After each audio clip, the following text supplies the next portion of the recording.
Shalom, selamat pagi di hari Minggu yang cerah ini. Selamat menikmati hari Minggu yang diberkati. Kita akan beribadah, happy Sunday bersama dengan keluarga.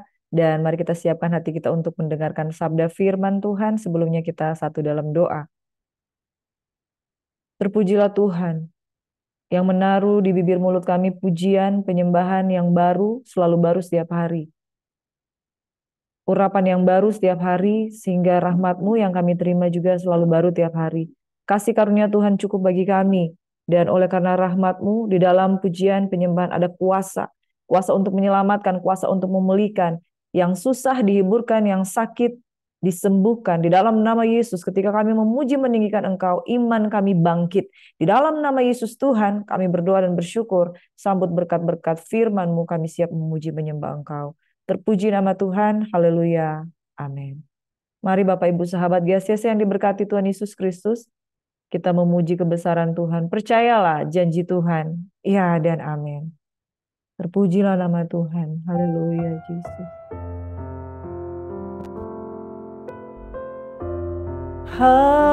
Haleluya. Oh, terpujilah namamu, Yesus.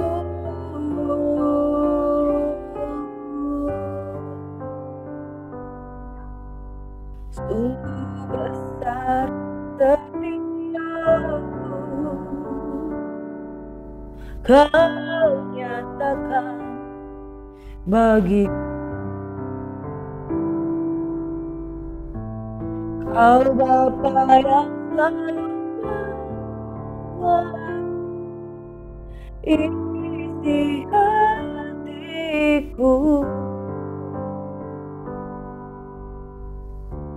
Kemuliaan-Mu Kau janjikan,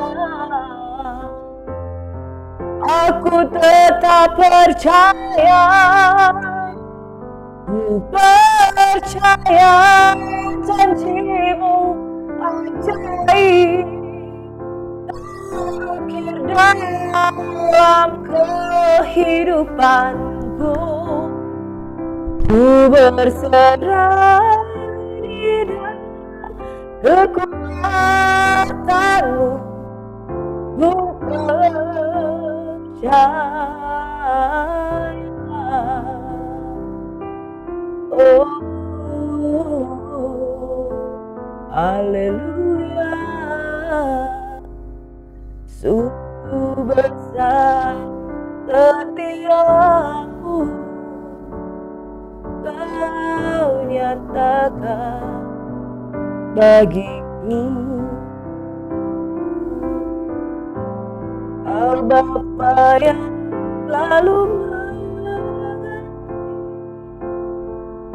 isi hatiku.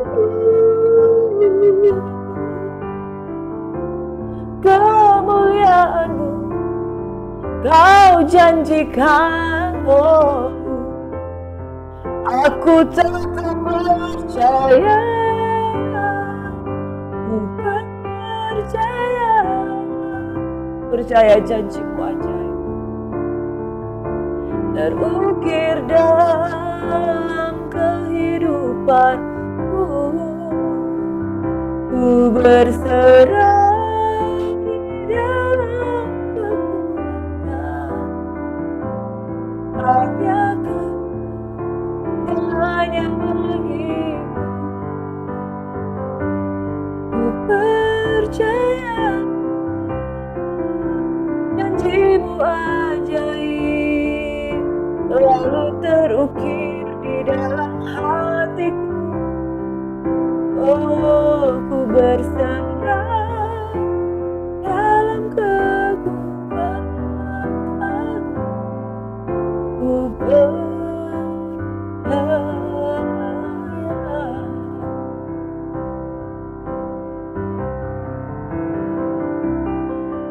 Tak akan ku takut, tak akan ku bantah. Kaulah imanku, Kaulah Tuhanku, tak akan ragu kebaikan-Mu di hidupku. Aku percaya janji-Mu ajaib Tuhan, terukir di dalam kehidupanku. Ku berserah di dalam kekuatan-Mu yang menopang, sebab hanya Kau segalanya bagiku. Ku percaya janji-Mu ajaib terukir dalam kehidupanku. Ku berserah di dalam kekuatan, ku percaya, ku berserah di dalam kekuatan, ku percaya.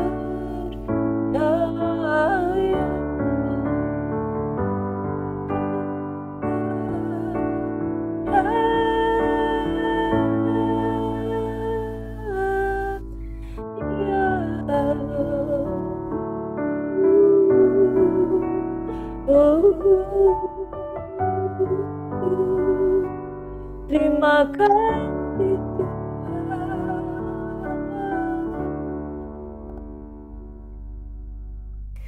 Terima kasih Tuhan, janji-Mu segalanya bagi kami. Engkau ya dan amin, Yesus Tuhan.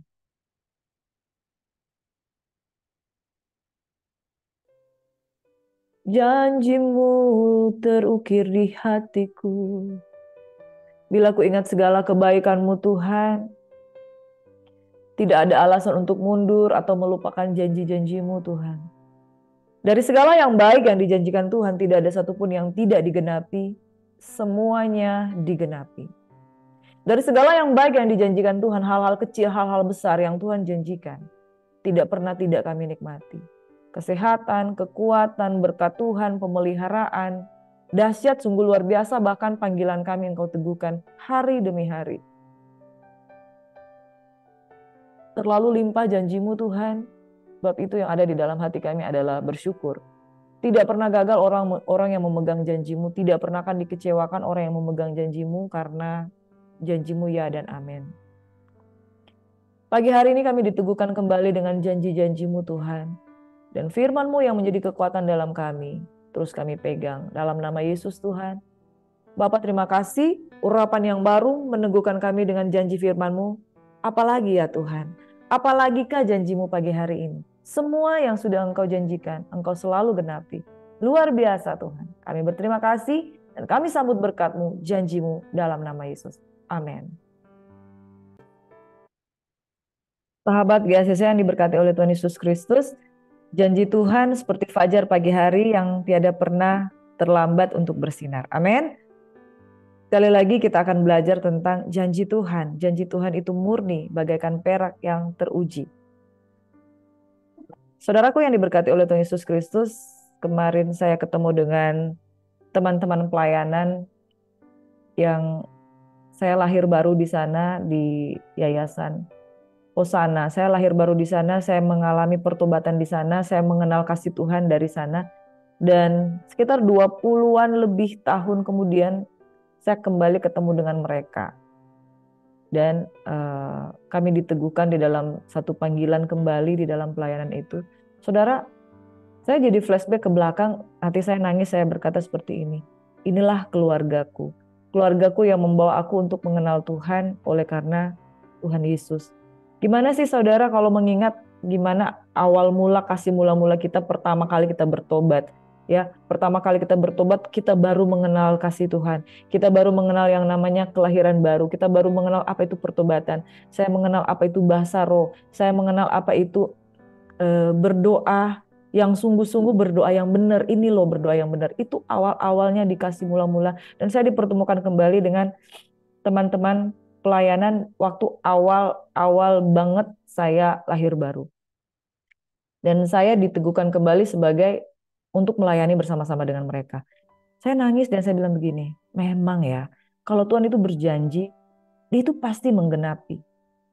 Saudara, yang saya ingat janji Tuhan itu bukan soal berkat, bukan soal pekerjaan saya nanti mau jadi apa, bukan soal saya akan sukses atau bagaimana. Enggak, yang saya ingat waktu itu firman Tuhan yang berkata di Yesaya 41 ayat yang ke-10. Itu luar biasa sekali saudara. Yang saya ingatkan bahwa Tuhan meneguhkan saya dengan janjinya. Ya di sekitar tahun 2000 ya, 2000-an, 2000 mungkin ya, tepatnya 2000. Saya mendapatkan firman Tuhan ini di awal-awal saya bertobat di Yesaya 41 ayat yang ke-10. Firman Tuhan berkata, janganlah takut sebab aku menyertai engkau, janganlah bimbang sebab aku ini Allahmu. Aku akan meneguhkan bahkan akan menolong engkau, aku akan memegang engkau dengan tangan kananku yang membawa kemenangan.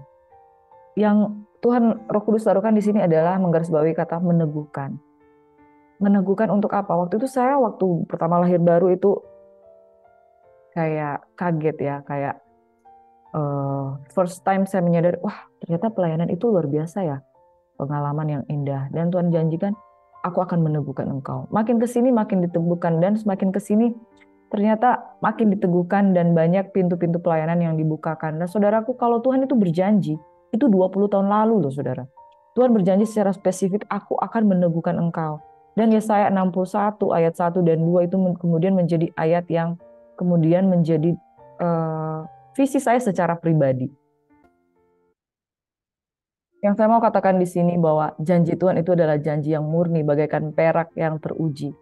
7 kali itu dimurnikan dan tetap aja murni dan semakin hari makin diteguhkan. Pagi hari ini kita akan belajar firman Tuhan betapa janji Tuhan itu kita pegang saudara. Awal-awal kita bertobat Tuhan ngomong apa? Makin kesini Tuhan ngomong apa? Makin kesini Tuhan makin meneguhkan. Dan dia akan membuat firman Tuhan seperti di dalam Amsal 4 ayat 18. Bahwa terangmu akan bercahaya seperti rembang tengah hari. Makin lama makin nyata, makin lama makin nyata. Itulah janji Tuhan. Kalau hidup kita makin lama makin suram, berarti kita sedang keluar dari jalurnya Tuhan. Tapi kalau seperti Amsal 4 ayat 18 berkata, dan terangmu akan bercahaya bagaikan rembang tengah hari makin bercahaya saudara. Artinya peneguhan itu makin hari makin kuat, makin hari makin kuat. Seiring kamu berjalan dengan Tuhan, semakin kami diteguhkan. Jangan merasa down karena hari ini saya dapat penyakit. Jadi kita fokus di penyakit itu terus. Hari ini saya dapat masalah dengan suami. Ketika suami selingkuh, ketika suami tidak menafkahi kita, kita fokus sekali dengan masalah yang ada. Kita nggak fokus dengan janji Tuhan. Padahal janji Tuhan itu akan seperti cahaya rembang tengah hari.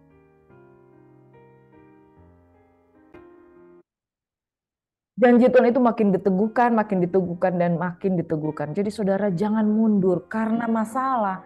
Karena kamu nggak ngerti, kamu fokus dengan masalahmu tiap hari.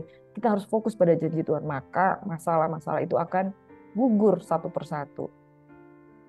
Firman Tuhan pagi hari ini saya memberikan judul janji Tuhan itu murni bagaikan perak yang teruji. Yesaya 27 hingga 31 ada janji-janji Tuhan yang luar biasa di dalam kehidupan kita saudara.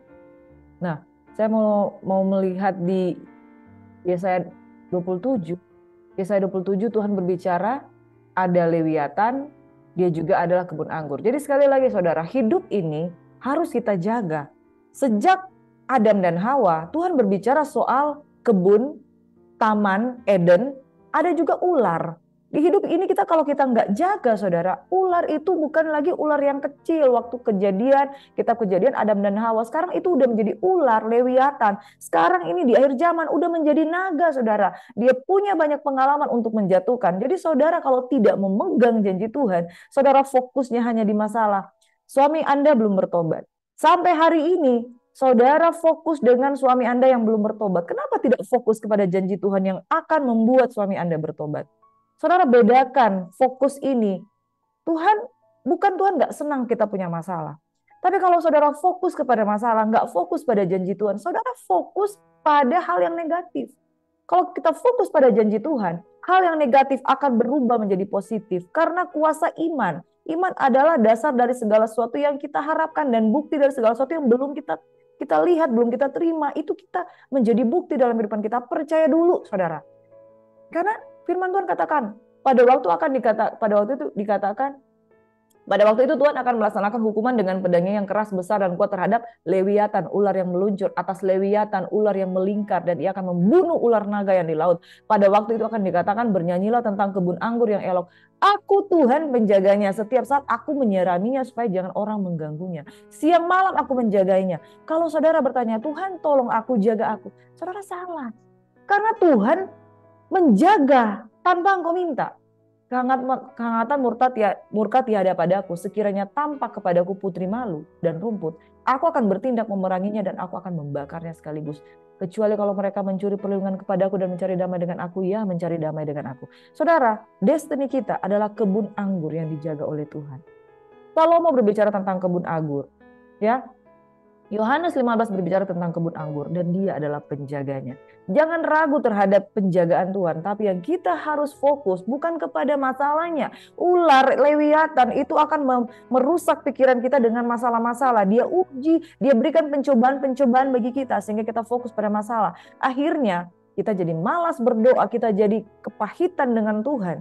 Saudara, saya mau katakan bahwa Tuhan adalah penjaga Israel yang tidak pernah terlelap. Nah, kita akan belajar tentang janji-janji Tuhan. Di kitab Yesaya ada begitu banyak janji Tuhan yang menggambarkan tentang Mesias, yang menggambarkan tentang akhir zaman, yang menggambarkan tentang perjanjian baru yang akan datang. Dan perjanjian baru yang akan datang itu sudah kita terima sekarang, di zaman sekarang ini. Di pasal 28 ayat 1 hingga ayat 6 dan seterusnya ayat 9 dan 10, 11 berkata, tentang ada satu janji Tuhan. Kepada siapakah dia ini mau mengajarkan pengetahuannya? Dan kepada siapakah ia mau menjelaskan nubuat-nubuatnya? Seolah-olah pada anak yang baru disapi dan yang baru cerai susu. Dari perkataan-perkataan Nabi Yesaya ada tersirat janji-janji Tuhan yang digenapi di perjanjian baru. Sebab harus ini, harus itu, mesti begini, mesti begitu, tambah ini, tambah itu. Sungguh oleh orang-orang yang berlogat ganjil dan oleh orang-orang yang berbahasa asing akan berbicara kepada bangsa ini. Saudara, ini merupakan nubuatan janji Tuhan yang akan berbicara pada ada tentang kepenuhan Roh Kudus yang akan tergenapi. Ternyata digenapi di Kisah Rasul 2 ayat 1 dan 4. Orang-orang yang berbahasa asing, orang-orang yang berbahasa ganjil. Ketika tiba hari Pentakosta di dalam Kisah Rasul 2, tiba-tiba turun dari langit dan mereka penuh dengan lidah-lidah api. Maka penuhlah mereka dengan Roh Kudus dan mulai berkata-kata dalam bahasa lain. Jadi Nabi Yesaya adalah salah satu kitab yang menggambarkan tentang masa yang akan datang. Itu sudah terjadi sekarang, saudara. Di mana kepenuhan Roh Kudus digenapi di Kisah Rasul pasal 2 ayat 1 hingga 4. Orang-orang waktu itu terheran-heran, orang-orang asing yang datang pada itu terheran-heran. Ini rasul, orang Yahudi, mereka berbicara dengan bahasa-bahasa kami yang bisa dimengerti, yang menceritakan tentang kemuliaan Allah. Bukankah mereka semua itu orang Galilea? Bagaimana mungkin mereka masing-masing mendengarkan kata-kata dari dalam bahasa kita sendiri, yaitu orang Parsia, Media, Elam, Mesopotamia, Yudea, Kapadokia, Pontus, Asia, Frigia, dan Pamfilia,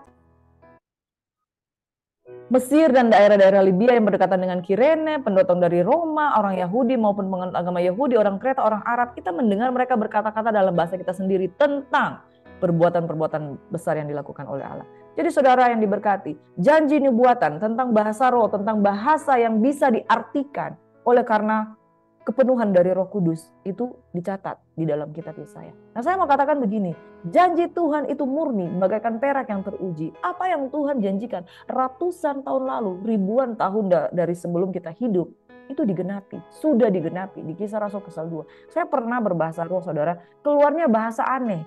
Cina entah apa, saya nggak ngerti. Itu keluar dari apa yang dikerjakan oleh Roh Kudus. Dan ini berbicara tentang penggenapan. Satu hal penggenapan, bahwa Roh Kudus akan mempersatukan segala bangsa. Ya, pada waktu bangsa Babel mendirikan kerajaannya, itu mereka terpecah.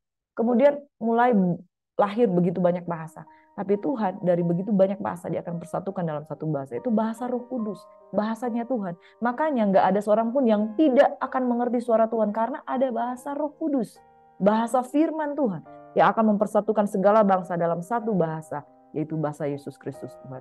Saudara, janji ini ditaruhkan di dalam potongan-potongan kalimat yang diucapkan oleh Nabi Yesaya di dalam kitab Nabi besar yaitu Yesaya. Saudara, selanjutnya ada janji nubuatan tentang dasar di Sion batu penjuru. Sion adalah kota kesukaan Tuhan. Sion itu berbicara soal batu penjuru di mana Yesus akan menjejakkan kakinya. Saudara, janji keluputan dari maut itu juga Tuhan nyatakan. Di dalam pasal 28 Yesaya, sesungguhnya aku meletakkan sebagai dasar di Sion sebuah batu yang teruji. Batu yang teruji, batu penjuru yang mahal. Wow, itulah Yesus, suatu dasar yang teguh. Siapa yang percaya kepada Tuhan tidak akan gelisah. Saudara, janji firman Tuhan itu ada dasarnya. Jadi kalau saudara tanya, apa dasar saya untuk percaya? Dasarnya adalah Kristus Yesus. Dia adalah batu karang yang teguh, dia adalah batu penjuru. Barang siapa yang percaya kepadanya tidak akan gelisah. Kenapa? Saudara, kalau percaya kepada janji pemerintah, pemerintah mengeluarkan janji berdasarkan peraturan, ya, peraturan atau undang-undang yang ada masa kadaluarsanya. Ketika dia keluarkan itu, dia berlaku tahun 2021. Ketika dia muncul lagi tahun 2023, janji itu sudah tidak berlaku lagi. Tapi Tuhan memberikan janji, ya dan amin. Dan kita tidak akan gelisah karena ini tidak akan bisa dibatalkan janji Tuhan. Ya, perjanjianmu dengan maut itu akan ditiadakan. Saudara, Tuhan berjanji perjanjian maut itu akan ditiadakan. Kenapa? Ternyata karena Yesus itu, kita merayakan Paskah ya. Yesus itu mati, bangkit, dan dia sudah mengalahkan maut. Perjanjian dengan maut itu akan ditiadakan. Persetujuanmu dengan dunia orang mati itu tidak akan berlaku. Walaupun saudara pernah melakukan perjanjian dengan dunia orang mati, tapi kalau saudara tinggal di dalam Yesus, perjanjian itu dibatalkan dalam nama Tuhan. Maut dikalahkan, Yesus sudah bangkit. Hai maut, di manakah sengatmu? Demikian firman. Dan ini pun datangnya dari Tuhan semesta alam. Ia ajaib dalam keputusan dan agung dalam kebijaksanaan. Di dalam pasal 9 ayat 13 dan berkata, dan Tuhan telah berfirman, oleh karena bangsa ini datang mendekat dengan mutunya dan memuliakan aku dengan bibirnya, padahal hatinya menjauh daripadaku dan ibadahnya kepadaku hanyalah perintah manusia yang dihafalkan. Hati-hati saudara. Tuhan berjanji ada Yesus Kristus dasar di Sion, janji keluputan dari maut, tapi Tuhan tidak mau. Ada orang yang menyangkal dia. Kenapa dasar di Sion? Standarnya adalah penyembahan Daud. Standarnya adalah gaya hidup yang Tuhan suka, yaitu hati yang terus berhubungan dengan Tuhan. Kalau kita berhubungan dengan Tuhan itu hanya di bibir mulut saja, no, saudara tidak akan menerima janji ini. Jadi standar untuk menerima janji Tuhan itu jangan cuma datang dengan bibir, tapi hatinya menjauh. Celakalah orang yang menyembunyikan dalam-dalam rancangan terhadap Tuhan. Tuhan mampu melihat transparan dalam hati kita. Celakalah orang yang berkata, siapa yang akan melihat dan mengenal kita? Saudara, jangan naif. Tuhan maha mengetahui. Amin. Selanjutnya, saudara. Firman Tuhan katakan dia begitu marah dengan orang-orang yang mau bersekutu dengan Mesir atau orang-orang yang mau bersekutu dengan Asyur, hanya supaya dia mengalami kemenangan. Pada zaman itu, saudara, bahkan Shebna, masih ingat panitera kerajaan yang kemarin, Shebna memiliki inisiatif untuk membangun kerjasama dengan Mesir dan Israel. Saudara, karena mereka mau mencari perlindungan kepada Mesir, Tuhan marah. Celakalah anak-anak pemberontak yang melaksanakan suatu rancangan yang bukan daripadaku, yang memasuki suatu persekutuan yang bukan oleh dorongan rohku, sehingga dosa mereka bertambah-tambah. Hati-hati saudara, kalau saudara memilih untuk kolaborasi dengan bangsa yang tidak mengenal Allah, dalam hal ini Mesir, dengan komunitas-komunitas yang tidak mengenal Tuhan, perjanjian-perjanjian dengan komunitas yang tidak mengenal Tuhan, celakalah engkau. Mereka yang berangkat ke Mesir dengan tidak meminta keputusanku. Bahaya orang-orang yang mengambil keputusan sendiri yang tidak berlindung kepada Tuhan. Tapi perlindungan mereka Firaun akan memelukkan kamu dan perteduhan di bawah naungan Mesir akan menodai kamu. Sebaliknya saudara, janji nubuatan tentang keselamatan di Sion, jangan mencari perlindungan kepada musuhnya Tuhan. Amin. Sebaliknya, dengan bertobat dan tinggal diam, kamu akan diselamatkan. Saudara, lebih baik diam. Diam itu adalah emas. Daripada saudara berkata-kata mencari perlindungan kepada roh-roh yang tidak mengenal Tuhan. Saudara, roh-roh yang menentang pengenalan akan Tuhan, dengan bertobat, tinggal tenang, tinggal diam, di situ saudara akan mengalami lawatan Tuhan. Makanya penting saat teduh, bertobat, tinggal diam, menyadari kesalahan, ya saudara. Tapi kamu enggan, kamu berkata kami mau naik kuda cepat, kami mau lari cepat, 1000 orang akan lari melihat ancaman 1 orang. Saudara, Tuhan menanti-nantikan saatnya hendak menunjukkan kasih-Nya kepada kamu. Sebab itu Ia bangkit hendak menyayangi kamu. Sebab Tuhan adalah Allah yang adil. Berbahagialah semua orang yang that's it, menanti-nantikan Dia. Saudara, janji-janji Tuhan itu ya dan amin. Bagaikan perak yang teruji, janji nubuatan tentang dasar di Sion, janji keselamatan tentang Sion, janji perlindungan. Tapi saudara, kalau kita hanya memuliakan Tuhan di bibir saja, tapi hati kita menjauh daripada Tuhan, saudara tidak akan menerima apa-apa. Saudara mencari perlindungan kepada kereta-kereta dan kuda cepat dari Mesir, saudara tidak akan menerima apa-apa. Tapi saudara, kalau dengan bertobat dan tinggal diam, maka di situ terletak kekuatanmu. Hari ini saya mau katakan, jangan fokus pada masalahmu. Jangan fokus mencari pertolongan karena masalahmu kepada dukun-dukun, kepada orang-orang kuat, kepada orang-orang yang tidak memuliakan Tuhan. Tapi fokuslah untuk mencari Tuhan. Amin. Carilah Tuhan maka engkau akan hidup. Asyur terkejut oleh karena suara Tuhan. Dia dipukul oleh karena suara Tuhan. Dan firman Tuhan katakan, celakalah orang yang pergi ke Mesir mencari pertolongan yang mengandalkan kuda-kuda. Mesir adalah manusia, bukan Allah. Bertobatlah hai Israel. Sungguh pada hari itu kamu masing-masing akan membuang berhala peraknya, berhala emasnya, dan dibuat oleh tanganmu sendiri. Asyur akan rebah oleh pedang. Barang siapa engkau mengandalkan kekuatan kepada bangsa-bangsa yang tidak mengenal Tuhan, pada dukun-dukun, pada berhala, engkau tidak akan selamat. Tapi carilah Tuhan, maka engkau akan hidup. Firman Tuhan berkata di dalam Mazmur 12 ayat 7, janji Tuhan adalah janji yang murni, bagaikan perak yang teruji, 7 kali dimurnikan dalam peleburan di tanah dan dalam dapur peleburan di tanah, dan senantiasa didapati janji Tuhan itu senantiasa ya dan amin. Kitab Yosua berkata, dari segala yang dijanjikan Tuhan tidak ada satupun yang tidak digenapi. Saya secara pribadi saudara, bukan orang hebat, bukan orang kaya, tapi saya merasa cukup di dalam Tuhan. Kenapa? Ketika saya bertobat lahir baru, saya tidak hidup ketika saya belum bertobat, saya belum lahir baru, saya tinggal dalam keluarga yang tidak damai sejahtera. Tapi apa yang saya dapatkan setelah saya tinggal dalam Tuhan, saya mendapatkan itu, damai sejahtera. Saya pernah punya kekhawatiran tentang hari esok. Saya pertama kali bekerja, lulus dari sarjana teknik sipil, saya mendapat gaji sebagai guru honor dengan gaji 250.000. Saya khawatir, saya bimbang, saya bingung, tapi saya berdoa, belajar, mencukupkan diri dalam segala apa yang ada. Dan firman Tuhan katakan, asal ada makanan dan pakaian cukuplah. Saya belajar mencukupkan diri. Dan Tuhan menggenapi janjinya. Saya mendapatkan pekerjaan yang paling tidak mapan. Saya bisa hidup dengan tidak khawatir, saudara. Dan saya bisa hidup mendapatkan pertolongan Tuhan. Janji Tuhan ya dan amin. Dulu saya pikir saya nggak akan mendapatkan pekerjaan. Itu ada di pikiran saya, saudara. Tapi ternyata Tuhan sediakan. Tuhan menyediakan. Ya paling tidak sandang, makan, papan. Tuhan sediakan, Tuhan cukupkan. Dan itu cukup bagi saya. Saudara, keluarga-keluarga saya bertobat, itu cukup bagi saya. Hal apa yang kita inginkan lebih daripada itu? Dan yang luar biasa, janji Tuhan meneguhkan untuk kita terus melayani Tuhan. Saudara, Amsal 4 ayat 18 berkata, hidup kita itu akan seperti cahaya rembang tengah hari. Makin lama makin nyata. Panggilan Tuhan itu makin nyata. Apa yang kita harapkan, saudara? Selain daripada keselamatan. Semuanya Tuhan sudah genapi di dalam kehidupan saya. Dan saya percaya kesehatan, kekuatan pun itu bonus sampai hari ini masih sehat, kuat, bisa melayani Tuhan. Saudara, mungkin hari ini engkau punya masalah. Saya turut berempati dengan hal itu.